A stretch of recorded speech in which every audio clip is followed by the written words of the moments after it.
Well, tonight, ahead of the State of the Nation address around this time tomorrow, social justice activists are holding gatherings of their own. Our reporter Natalie Malchas is tracking that story. Joins us from the St. George's Cathedral, I believe. Natalie, tell us about these activists or the organizations involved and what they want to hear from Sona tomorrow. Well, Tembikile, Defending Our Democracy is the organization that's arranged this conversation, really. It's right now a panel discussion, but really the floor at some point will be open for interaction, which I think is also key to exactly how we're going to make these major changes being proposed from the panel this afternoon. It's no big name, no major somebody sitting on these panels, but in fact the change makers from the community who've earned their stripes and have years of experience on them from work they've done on the ground. In fact, just two of the names off the top of my head that I can remember. Some of the panelists include Akolile, one of the social justice campaigners right here from Cape Town, having done extensive work in Khayelitsha. Tessa Dooms, we know, is doing a lot of work, particularly in Johannesburg, in communities that need the education around democracy and being change makers.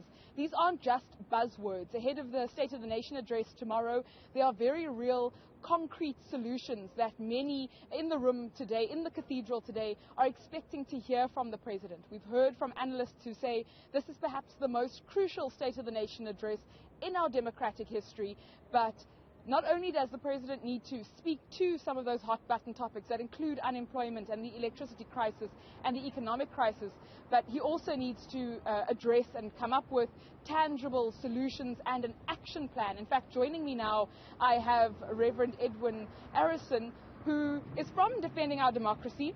Reverend, what would you like to hear from the State of the Nation address tomorrow? I hope that tomorrow night the President will be really concrete, that he will particularly talk about certain things. The big thing for me would be around the whistleblowers. I don't want to hear, the whistleblowers need to be protected and so on. I want to hear, what are you going to do, Mr. President, about protecting the whistleblowers? By when?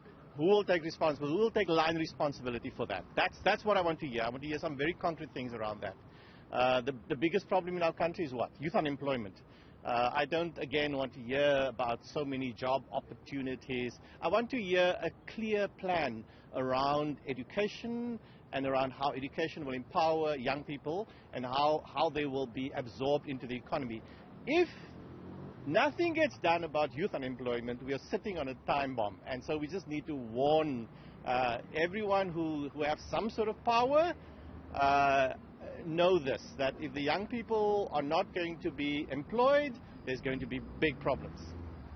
Reverend, you addressed this in your speech a little earlier, that there is no big name, no celebrity person sitting in the crowd here or that you've invited as the star of the show this evening, but in fact it's the people who have earned their stripes on the ground in the communities. Why has it been such a strong focus on student leadership, community leadership? Well, there's a part of this evening that's actually sort of intergenerational. Some of us were in the struggle in the 80s. And in a sense, we want to hand over to Tessa Dooms, to Akolile Notwala, to the young activists who are here tonight. We want to say to them, go ahead, seize your power, but we are here to support you. We are here to support you. So they must never feel that we have abandoned them in any way, or that these other politicians can just do and say whatever they want and then they are at the mercy of this. No. We are there to support them. But for us, it's most important that the young leaders be supported at this time. Is there an appetite for this conversation? We know the electricity crisis, the economic crisis, all of these things that plague our society and across the board, we're all affected in some way. Is there an appetite for people to join this team, join this campaign, join the movement? Yeah, the problem that I think this government must understand is that when the conversations become conversations around the supper table, the dinner table, then you must know that it is going to blow up. While it's not being talked about, but I mean, ESCOM gives everyone a chance to talk about it, and so people are talking about it. I think the civil society must still be challenged. We need to get get more organized.